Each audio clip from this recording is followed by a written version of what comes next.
Boa noite. Boa noite. Chuva. Bom, hoje nós vamos lá na terceira parte do Livro dos Espíritos, que fala sobre a lei de destruição. Às vezes a gente para e fala assim, lei de destruição? Será que a destruição é algo ruim? É algo mal? O que vocês acham? Destruição. A palavra em si parece que tem uma conotação negativa, né? Mas será que destruição é uma coisa ruim? Depende, às vezes, a destruição de uma doença, a destruição de uma ferida, não passa a ser uma coisa boa. Depois de destruição não vem renovação? Depois de destruição não significa renovação também? Então é isso aí que a gente vai abordar. Destruir os obsessores. Nós vamos... E muitas coisas precisam ser destruídas. Na verdade, a gente vai ver lá na lei da física, mas a gente vai olhar em vários aspectos que a destruição, na verdade, não é bem assim, não é bem destruir. Tudo na natureza, na verdade, se renova. É uma transformação, né? Uma renovação. E existe a destruição necessária e existe a destruição abusiva.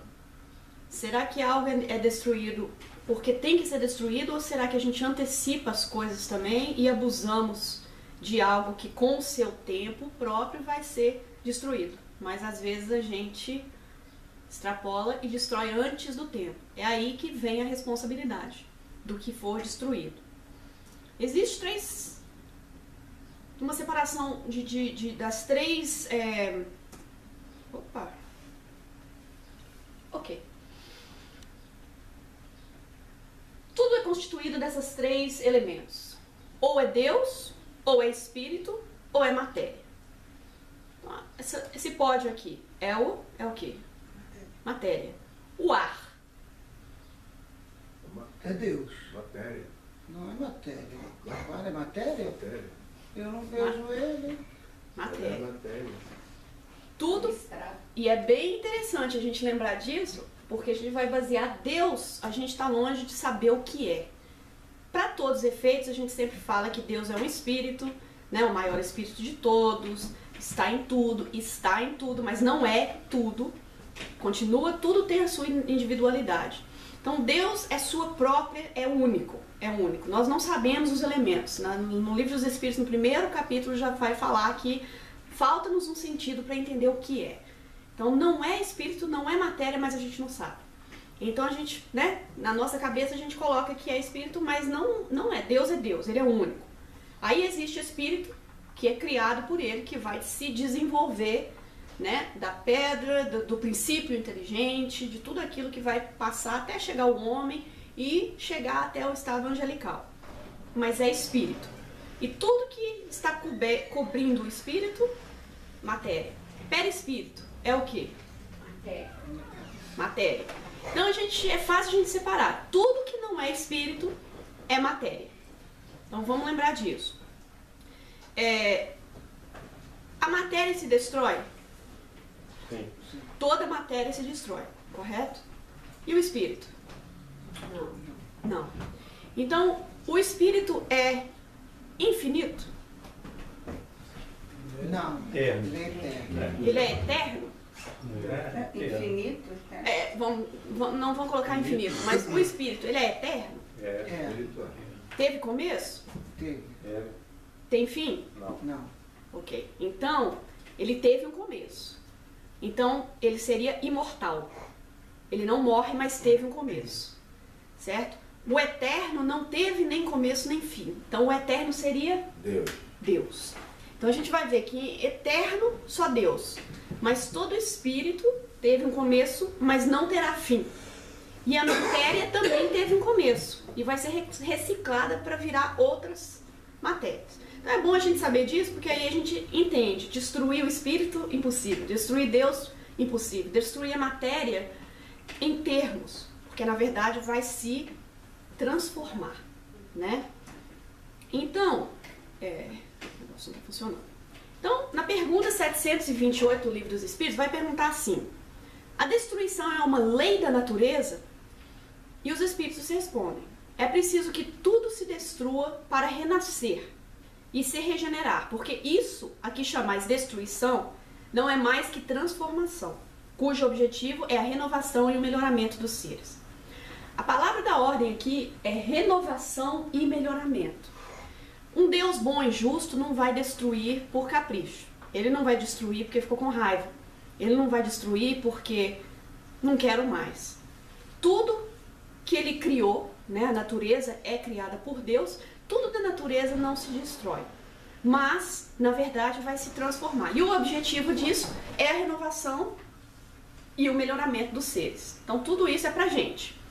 Nosso corpo, ele evolui? Quem acha que nosso corpo evolui? Evolui. Existem corpos melhores. Você pode ver quem chegou, por favor? Teve alguém que pôs a cabeça. Tem corpo. O corpo em outros planetas. Existe um corpo melhor, mais saudável? Alguns, certo? Tem também planetas cujo corpo é bem mais... O planeta que o corpo não adoece, né?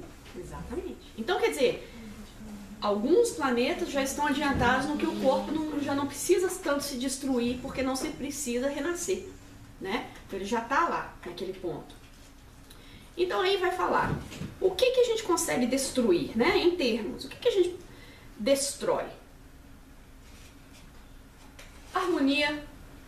A gente consegue destruir a harmonia de um lugar? Conseguimos destruir os sonhos de alguém? Conseguimos destruir a esperança, às vezes? E a reputação de alguém, de um lugar? Né? Pensamentos também. Né? Então a gente vai ver, até a humanidade a gente destrói. Não é? Então a gente vai falar de destrói em termos, né? De destruir, mas na verdade renovar. A gente consegue fazer isso tudo, até mesmo na natureza. Quando a gente chega e fala assim, mas essa destruição, ela é necessária? Precisa destruir? Será que nós precisamos não existir? Será que a gente podia só nascer? Imagina, porque existe, Emmanuel, né? Ele nos diz que existe, bom, no planeta Terra existe 6,8 bilhões de espíritos, não é mais ou menos isso? Encarnados, né? E existe, no livro Roteiro, eles dizem que são mais ou menos 15,2 bilhões desencarnados. Então, mais ou menos 3 vezes a população espiritual né, dos desencarnados pra gente. Será que a Terra suportaria 22 bilhões de pessoas no momento? Se fosse todo mundo encarnar de uma vez? O que aconteceria com a Terra, gente? 3 vezes a população que ela tem agora. Se a gente já está tendo problema, né? Do jeito que a população anda, com o egoísmo, com o orgulho, será que não traria mais problemas? Então tem que ter uma sequência até para o encarne. Então aí a gente vai ver que não é bem a morte. Precisa até de entrar na fila para nascer, voltar, e aí a gente vê como é que fala? Que presente é esse de estar aqui? Porque lá tá todo mundo na fila querendo ter essa chance de estar aqui. Só de estar nesse planeta a gente já está tendo uma bela oportunidade, vamos colocar aqui. Vocês acham que alguém morre antes da hora? Às vezes. Suicida. Podemos, como se diz, encurtar a nossa vida com as nossas atividades do dia a dia? Sim. Então a gente vai ver esse caso da fatalidade, não fatalidade, mas nós temos o livre-arbítrio. Se eu decidir acabar com a minha vida, eu tenho esse livre-arbítrio. Então quer dizer, agora, será que um avião cai antes da hora? A gente vai pensando nisso, essa destruição, ela é necessária? Será que esses incêndio, será que essas coisas da natureza, né, essas destruições da natureza é necessária? Então a gente vai ver que na humanidade necessárias são a morte, essas são necessárias. Agora, as abusivas, guerras, suicídio, eutanásia, pena de morte, aborto, essas destruições são abusivas. A gente vê que tem mais ou menos 30, 45 milhões de abortos por ano.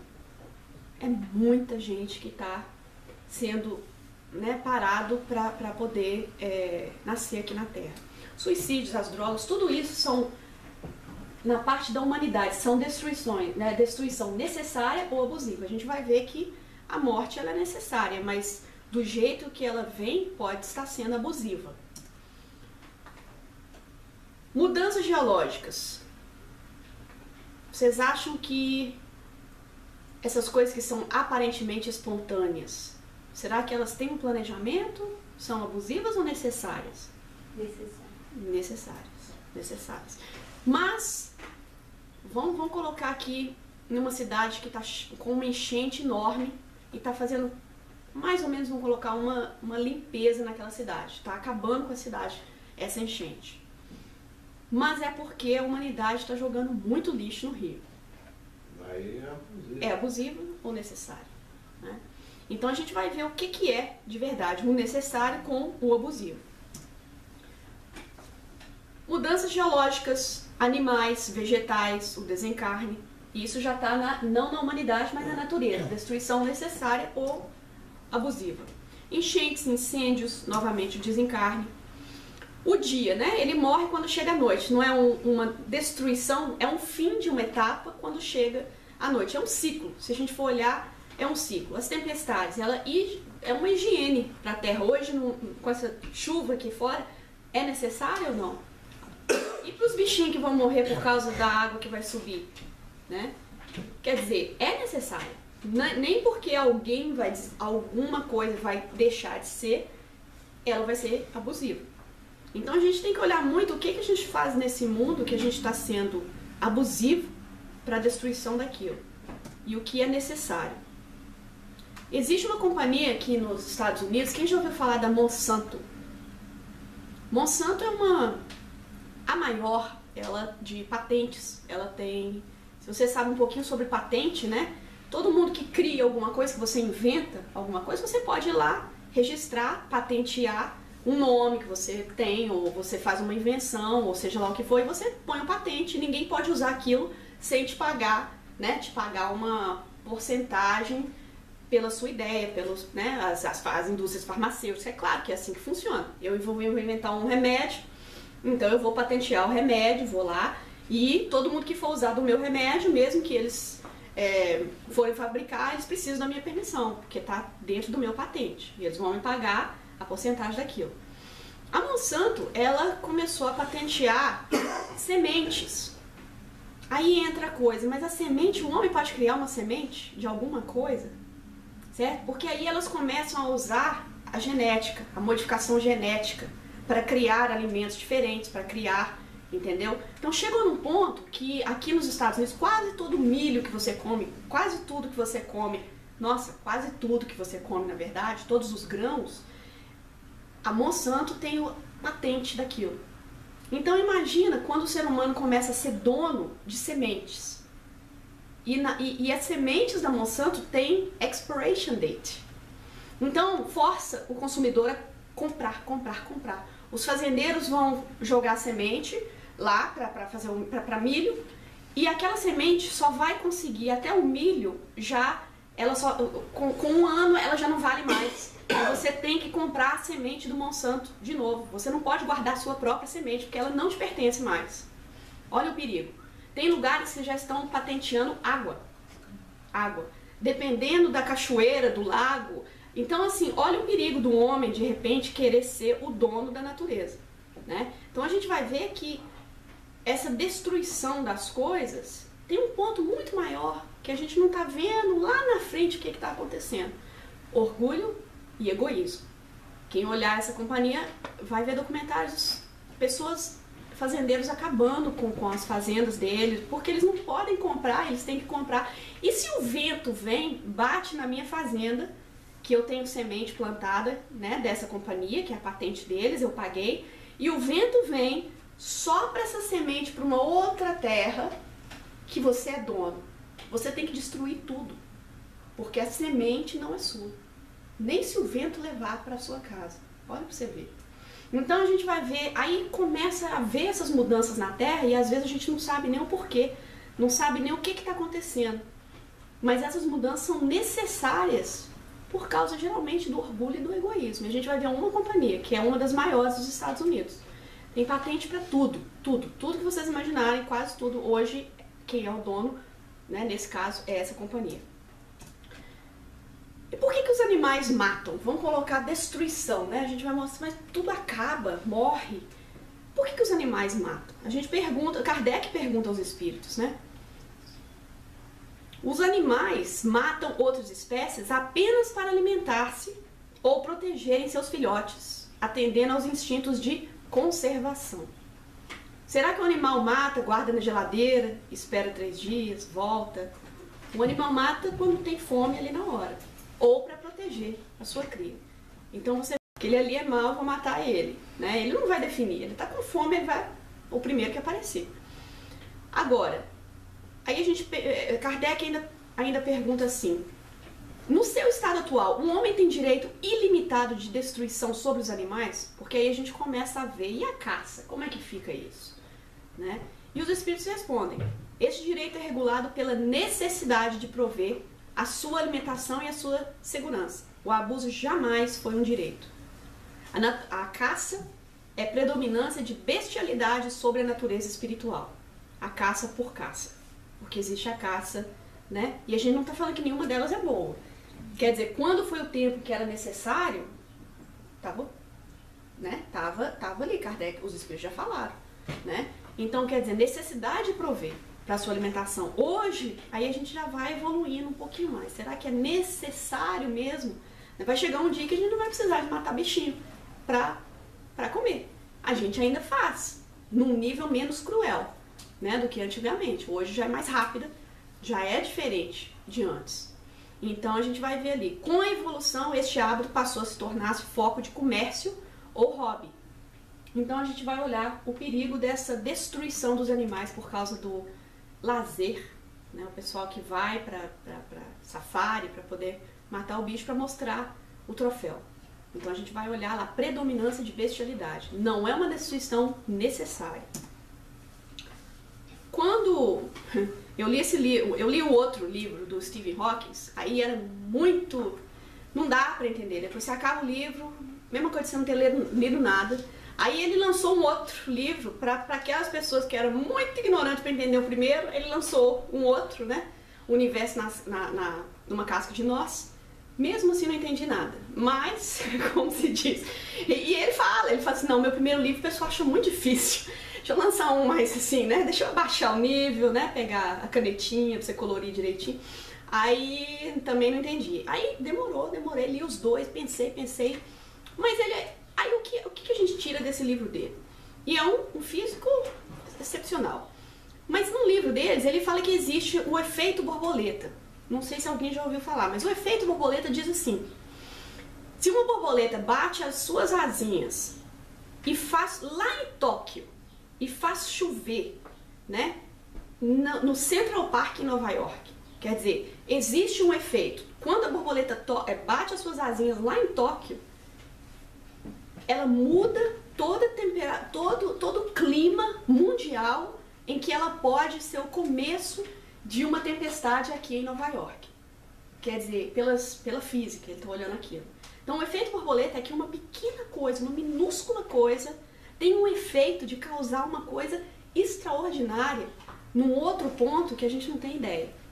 E aí, às vezes, será que tem jeito de... Por isso que a gente fala, será que tem jeito essa previsão de tempo, que a gente xinga o meteorologista, né? Ele fala, planejei meu churrasco e ele falou que não ia chover, ou falou que ia chover e não choveu.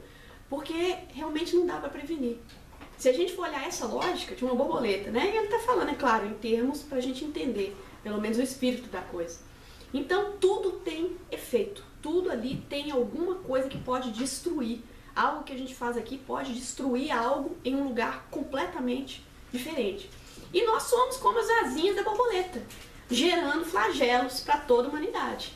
Porque com cada maledicência, cada coisa que sai da gente, a gente está gerando algo que pode destruir uma população em um outro local, tanto também pelo bem, né? Mas aí a gente vai ver então, tem um clipezinho de um filme que é muito interessante e encaixa justamente esse efeito borboleta que a gente está falando. Será que a gente pode... Quem aqui já pensou assim, se eu não tivesse feito isso, hoje era diferente. Se hoje eu tivesse ido por aquele caminho, meu pneu não iria furar, o carro não ia quebrar, eu ia chegar no trabalho. Quem é que não fica às vezes remoendo ali na cabeça umas decisões pequenininhas que a gente fala, meu Deus, se eu tivesse atrasado 5 minutos eu perderia o voo. Existe isso ou não, gente? Com os grandes destruições, a gente não tem relatos das pessoas que não chegaram no World Trade Center em Nova York? Por coisinhas mínimas eles perderam? E a gente vai ver assim, será que então existe uma relação no mundo que quando algo é necessário destruir, terá que ser destruído?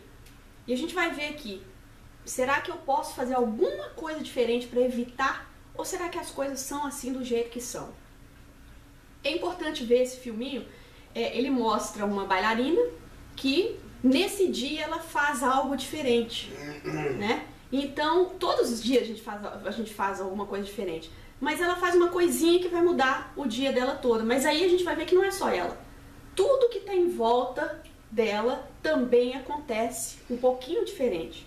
O filme chama O Curioso Caso de Benjamin Button. A gente vai ver esse pedacinho porque vai ser importante para o entendimento de por que as coisas acontecem. Vamos lá. Senhorita Daisy Fuller. Às vezes estamos numa rota de colisão e nós não sabemos. Seja por acidente ou intencional, não podemos fazer nada a respeito. Uma mulher em Paris estava indo fazer compras, mas ela esquecera seu casaco e voltou para pegá-lo. Quando ela pegou seu casaco, o telefone tocou e ela resolveu atender e conversou por alguns minutos. Enquanto ela falava ao telefone, Daisy estava ensaiando para uma apresentação no Opera House de Paris. E enquanto ela ensaiava, a mulher, após o telefonema, saiu para pegar um táxi.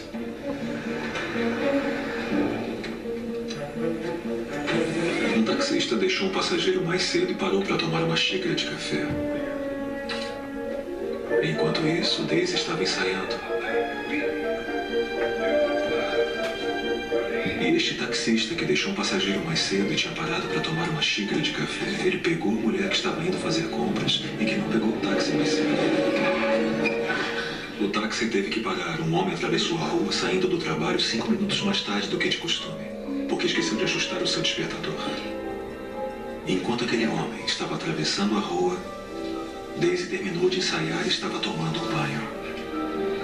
E enquanto Daisy tomava banho, o táxi esperava pela mulher pegar um pacote que ainda não fora embrulhado. Porque a moça que devia embrulhá-lo rompeu com seu namorado na noite anterior. E esqueceu. Quando ele estava embrulhado, a mulher que tinha voltado ao táxi foi bloqueada por um caminhão de entrega. Enquanto isso, Daisy estava se arrumando. O caminhão de entrega se afastou e o táxi pôde seguir em frente. Enquanto Daisy, a última a se arrumar, esperava pela amiga dela, cujo cadastro arrebentara. Enquanto o táxi estava parado, esperando o sinal abrir, Daisy e sua amiga saíam pelos fundos do teatro. Se ao menos uma coisa tivesse ocorrido diferente, se o cadastro não tivesse arrebentado, ou se o caminhão de entrega tivesse se afastado antes, ou se o pacote tivesse sido embrulhado antes porque a moça não rompera com seu namorado, ou se aquele homem tivesse ajustado seu despertador e acordado 5 minutos antes, ou se o taxista não tivesse parado para tomar uma xícara de café, ou se a mulher tivesse se lembrado do casaco e pego o táxi mais cedo, Daisy e sua amiga teriam atravessado a rua e o táxi não a teria atropelado. Allô, la réception? Oui?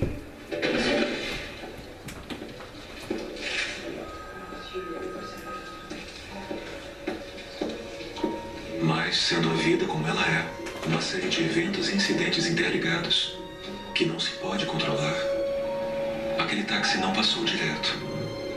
E o motorista teve um momento de distração. E o táxi atropelou Daisy. E quebrou a perna dela. A vida como ela é, tudo interligado, né? E ali a gente podia ver, se não fosse uma perna quebrada, se fosse um desencarne, será que teria como falar que essa destruição do corpo foi um por acaso, foi algo fatal, foi algo que tinha que acontecer? Então isso nos traz reflexões, porque tudo em volta podia ter sido diferente, certo? Aí ele fala, se o cadastro não tivesse, se a moça não tivesse brigado com o namorado e embrulhasse né? Aquilo, se o taxista não parasse para tomar um café com um amigo, tudo isso aconteceu, esse efeito borboleta. Pra gente ver que todas as nossas ações têm um efeito muito grande. Quando a gente volta lá na lei de causa e efeito, a gente acha que o efeito é só pra gente. Mas a lei de causa e efeito, o efeito pode ser em grandes massas. Então é muito importante a gente parar e falar assim, o que eu posso estar destruindo? Né? Ali que a gente falou, sonhos, esperança, a gente pode estar destruindo algo de outra pessoa, de um outro país, que a gente não tem ideia do que está acontecendo. E, em muitos casos, nessa destruição abusiva, né? Aí no caso, a gente não vai falar no necessário, mas numa destruição abusiva, a gente pode acarretar os casos até de obsessão, da gente ser o agente de algo acontecer, uma destruição que não era necessária, mas por causa de nós aconteceu e nós acarretamos inimigos no invisível. Então é importante a gente pensar nos nossos atos, tudo que a gente acarreta depois por a gente estar fazendo. Então vamos lá. Função da destruição. Lavoisier, quem já leu essa frase? Na natureza nada se cria, nada se perde, tudo se transforma. É o velho dando lugar para o novo. Será que esse pódio vai estar aqui em 100 anos? Essa madeira aqui, tem uns que dura, né, gente? Mas na grande maioria das partes, será que esse prédio vai estar aqui ainda 100 anos? Nós não estaremos. O prédio, provavelmente não. Tudo, na verdade, quase nada que a gente conhece vai continuar. Se a gente for olhar isso, essa lei da natureza, que tudo se transforma, que essa madeira volta para a terra, que tudo que a gente tem, quem é que veste a mesma roupa de 20 anos atrás? De 10, bom, se bem que tem uns vestidinhos de 10 anos atrás, a gente continua vestindo. Mas vamos pensar, tudo se renova. E será que uma casa que pega fogo, incendia, você vai construir uma outra pior do que aquela ou melhor do que aquela? Você compra roupas melhores do que as últimas ou piores do que as últimas? Então a gente vai ver também que a natureza, ela nos oferece chances de renovação para o melhor. Ninguém aqui acaba com algo para ter um outro pior no lugar, não é? A gente vai ver até com relacionamento. Ninguém quer acabar um relacionamento ruim para falar, nossa, eu quero uma pessoa mais pior do que aquela que eu tive. Não, a gente está sempre tentando melhorar com as experiências que a gente já conhecia, né? Então essa lei de destruição atende o objetivo do Criador. Tudo precisa de transformar para o aperfeiçoamento dos seres vivos. Na pergunta 737, diz assim, né? Deus é tão bom, mas não... Como se diz assim? O velho dando lugar pro... Peraí, Deus é tão bom. Será que... Daquela pergunta assim, será que tem outra maneira de destruir? Será que não precisa de ser tão dramático assim? A nossa visão... Quer dizer, Deus é tão bom, será que não tinha jeito melhor de destruir sem tanta dor, sem tanta, né, sem ser tão óbvio que as coisas estão destruindo, estão acabando? E os espíritos falam sim, só que mais facilmente do que a gente pensa. A gente tem tudo para as coisas não acabarem do jeito que acabam, mas a gente não faz uso da sabedoria para não acabar do jeito que as coisas acabam. Nós vamos ver exatamente o que diz a pergunta. Com que fim fere Deus a humanidade por meio de flagelos destruidores? Como se diz, para fazê-la progredir mais depressa. Quando uma coisa precisa progredir e não está progredindo, tem que ter um impulso. Tem ou não tem? A gente tem que fazer algo drástico para alguma coisa mudar. É isso que a gente já falava, né? A definição de insanidade é fazer a mesma coisa, fazendo, espera que alguma coisa mude, mas continua fazendo. Então, quer dizer, aí geralmente vem a dona dor. A dona dor vem para trazer um cutucão para a gente mudar alguma coisa, aí a gente vê como uma destruição, né? Mas, na verdade, é nem uma reciclagem, vai ser uma mudança para que a gente tome alguma atitude. Não é assim? Quando aqui que é a pergunta, 738. Deus não poderia empregar para melhorar a humanidade outros meios que não os flagelos destruidores? Aí, o problema não é bem a nossa capacidade. O problema é a nossa vontade. Olha lá o que ele fala. Sim, e diariamente os emprega, pois deu a cada um os meios de progredir pelo conhecimento do bem e do mal. É o homem quem não os aproveita. Então é necessário, na palavra antes, castigá-lo em seu orgulho e fazê-lo sentir a sua fraqueza. Então quer dizer, todos os dias ele emprega maneiras das coisas não destruírem, não acabarem, os flagelos do mundo não acontecerem. Ele nos dá todas essas chances e nós escolhemos pelo orgulho e a vaidade, né, o egoísmo, não escutar e fazer do jeito que a gente quer. Então, quer dizer, lei de ação e reação novamente. E nós? O que a gente deve destruir, né, em nossa vida? O que a gente deve acabar com a nossa vida? Em nossa vida? Orgulho e egoísmo. Orgulho e egoísmo. Como que a gente pode fazer isso? Primeiro, a gente se coloca nos pés de outra pessoa. Pense em algo que você arrepende em ter feito. Às vezes a gente tem que parar e falar assim, o que devemos destruir da nossa vida? Deixa eu ver o que eu me arrependo de ter feito. Eu poderia, quer dizer, por que deu errado? Vamos pensar. Aquilo que você arrependeu é porque não saiu do seu jeito. Não é assim? Se a gente arrepende de alguma coisa é porque não saiu do jeito que a gente queria.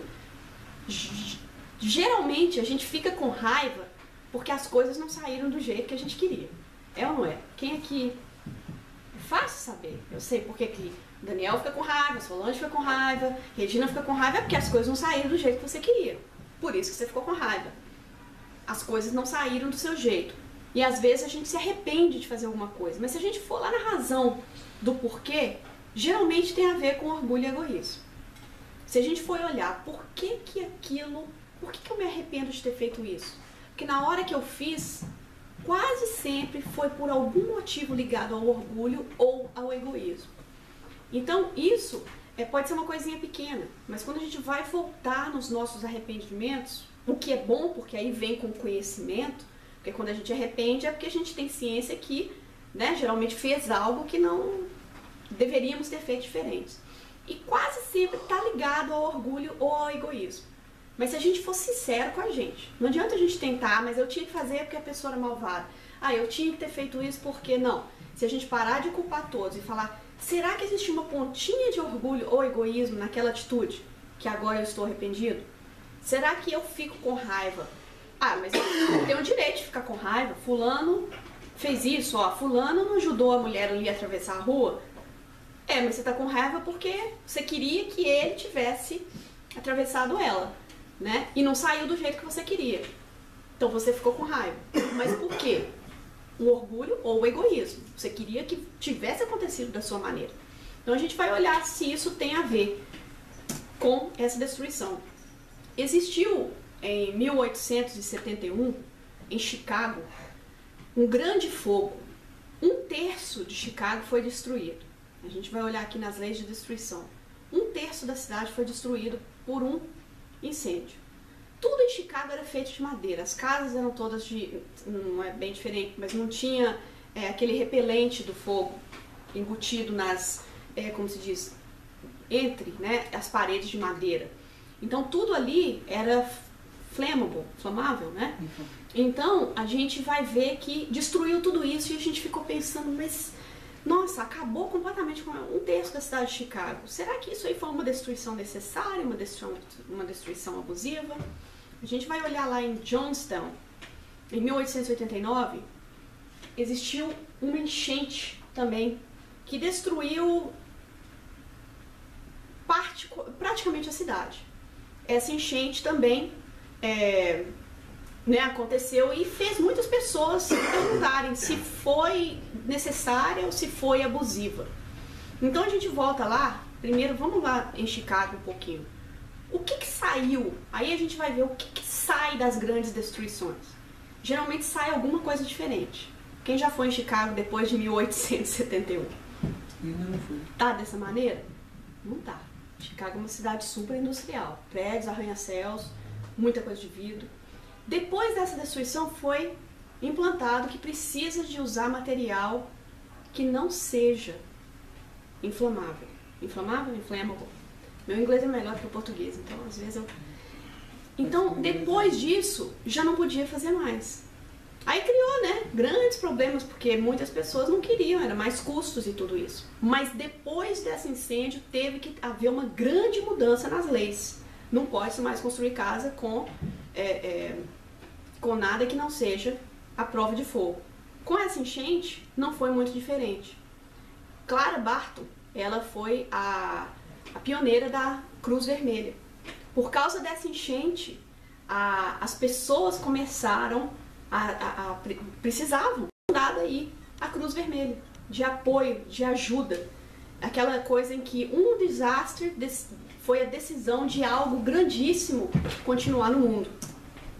A enchente de Galveston, de 1900, também. Essa enchente veio ali da costa do México, a costa do Golfo, e a água tomou praticamente a enchente toda. A gente já viu isso também na Katrina. Foi Katrina que a cidade de New Orleans, né?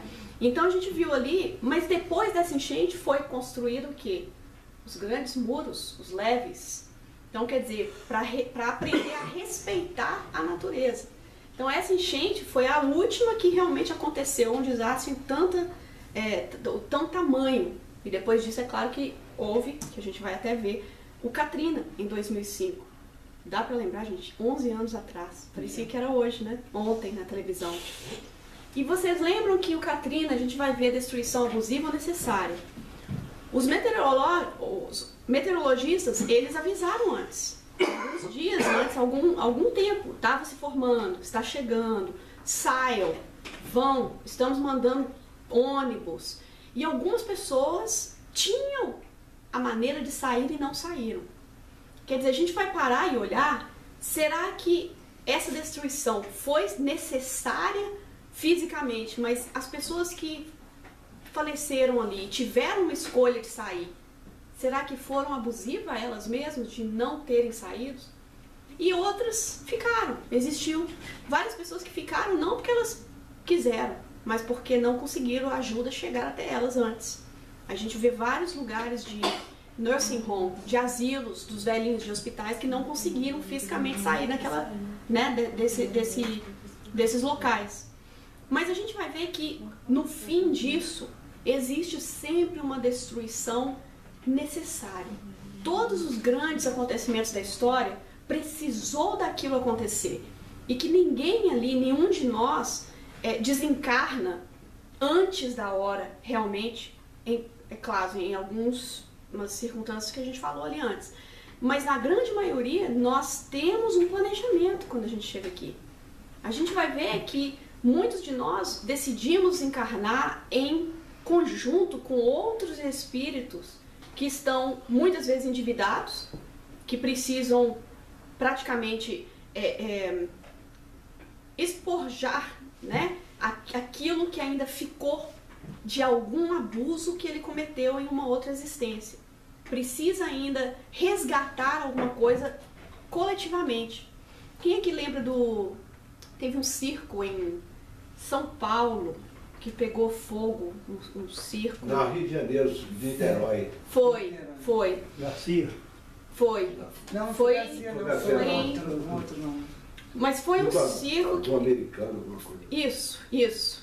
E ali os espíritos, já existe até um relato dos espíritos falando assim, quando aquele circo foi pegar fogo, e foi uma destruição necessária, porque eram espíritos endividados que propuseram vir aqui, e já que teriam que desencarnar, eles queriam e precisavam desencarnar juntos, de uma maneira, daquela maneira, com fogo, com o incêndio daquele circo.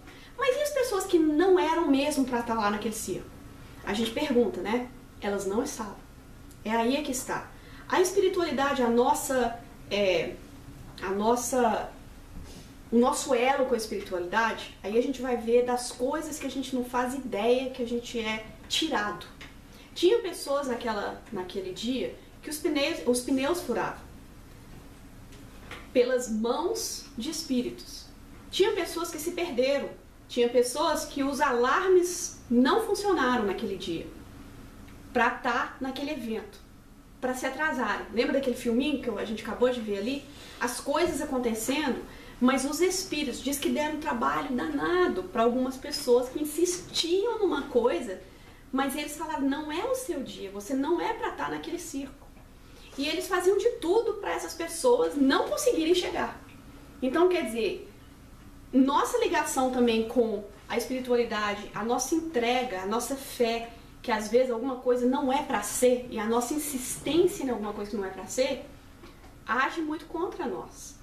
Imagina quando... Teve um livro até do Paulo Coelho, ele conta uma história pequenininha, mas ele fala assim, ele estava procurando a chave do carro, e mais ou menos, não lembro da história, mas era que ele estava procurando a chave do carro, tinha que sair, ele ficava apavorado, aquela coisa toda, e eu sei que chega uma hora em que um amigo para e fala, não, então a gente vai demorar mais ainda, já que você não encontrou a chave, então a gente vai dar mais 5 minutos depois que encontrou a chave. Falei assim, agora que encontrou a chave, nós vamos esperar mais 5 minutos pra gente ir onde a gente estava indo. E ele vira e fala assim, mas a gente já estava atrasado, não encontrava a chave do carro. Quando eu encontrei a chave do carro, você me pede ainda para esperar 5 minutos, né? Ele fala assim, e ele tem origem indígena, ele fala assim, olha, tudo que nos coloca uma barreira, quando as coisas estão agindo naturalmente, e ele encontrou a chave do carro onde ela estava. Quem aqui já aconteceu isso, né?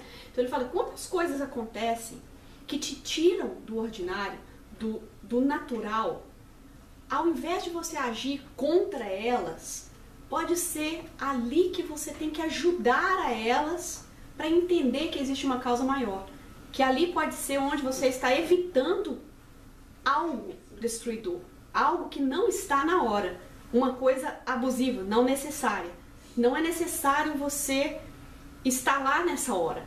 Então, a gente vai ver que ele sempre fala assim, tudo na minha vida que eu estou fazendo naturalmente e que algo me para de fazer aquilo, eu ainda ajudo a natureza e ainda dou uns minutinhos a mais. Então, quer dizer, existe um ensinamento aí pra gente, ao invés da gente forçar as coisas a acontecer. Porque ali naquele circo a gente vai ver que vários espíritos tentaram de tudo para parar a gente, pra gente não chegar no circo, aqueles que não tinham que chegar lá, né? Então, aí está Chicago hoje. Então a gente vai ver essa destruição de massa. Prestou, não foi? Quer dizer, as pessoas que padeceram lá tinham que padecer daquela maneira. Se todos têm que padecer de alguma maneira, e você tem uma proposta de ir daquele jeito, que seja então algo de bom sair daquilo. E com certeza, agora já não tem, os incêndios são né, pedacinhos que acontecem. Hoje a gente vai ver Johnstown, que é uma cidade linda, renasceu das cinzas, renasceu no caso foi uma enchente, né? Então a gente vê tudo de novo voltando, aquela renovação que a gente falou. Galveston, quem já foi lá, é lindo, é uma cidade linda de passear, as casas lindas, históricas. Então quer dizer, depois daquele muro que foi construído, dos leves foram refeitos, hoje a gente vê que a cidade renasceu de uma nova maneira. A gente vê, né, New Orleans também parte, né, reconstruída, pessoas já foram deslocadas para os locais que elas estariam que estar. Quem aqui chegou do Brasil e pode contar uma história de falar, se eu não tivesse perdido a minha casa, o meu emprego, isso, aquilo, eu não estaria aqui. Por que esse deslocamento? Geralmente tem a ver com algo ter sido destruído. Tem ou não tem? Poucos, é claro, que a gente escuta dos aventureiros, mas esses são mínimos, gente. E aqueles ainda que falam, eu tô aqui, mas eu adoro o lar. Bom, o avião vai pra lá também. Mas a gente vai parar e falar assim, geralmente as nossas grandes mudanças na vida têm a ver com algo ter sido destruído. Vale nós olhar para essa destruição como uma coisa ruim ou como uma coisa que nos impulsionou para uma coisa melhor, né? Então a gente vai ver New York, World Trade Center, né? Reconstruído. Então tudo ali também a gente vai ver que já existem livros falando dos relatos dos espíritos do World Trade Center, que precisavam estar, que tinham um porquê de estar aqui, ali naquele dia. E como o circo do Rio de Janeiro, vários não chegaram lá. A gente vê documentários disso, as pessoas perdendo hora, perdendo ônibus, perdendo... Então, os que não eram para estar lá, as pessoas que tinham merecimento também, as pessoas que estavam, né, ligadas à espiritualidade, não foram. E aquelas que insistiram, que foram xingando, eu vou, será que os espíritos teriam maneira de fazer você não ir? Livre-arbítrio. Então é aí que a gente olha que temos um livre-arbítrio. Eles podem fazer de tudo pra gente não fazer algo, mas a palavra final é sempre nossa. Então, vamos, né, finalizando a palestra, lembrar dessa lei de... Passou rapidinho, já chegamos na reta final. Mas vamos pensar nessa lei de destruição, então, necessária ou abusiva. Não dessa maneira tão, às vezes, maçante, que a gente fica, por quê? Mas olhar, como Lavoisier falou, vamos ver que tudo que acaba tem um recomeço. E a gente também, nessa lei, a gente tem aquele intuito do como se diz, eu não quero que acabe, eu quero... como se diz, eu quero preservar, né? Tem a lei de preservação. Todos nós somos seres humanos que a gente não vai junto com o que está acabando. A gente tem um instinto de preservar a nossa vida, os nossos filhos, as nossas coisas. Mas quando acontece, para a gente não olhar com um olhar tão negativo, que aquilo ali acabou por alguma coisa ruim. Vamos lembrar que Deus dispõe, Ele coloca em nossas mãos ali tudo para a gente preservar até a hora necessária. E que nós vamos arcar com os abusos desta lei, da destruição necessária. Então, agradeço a todos. Obrigada.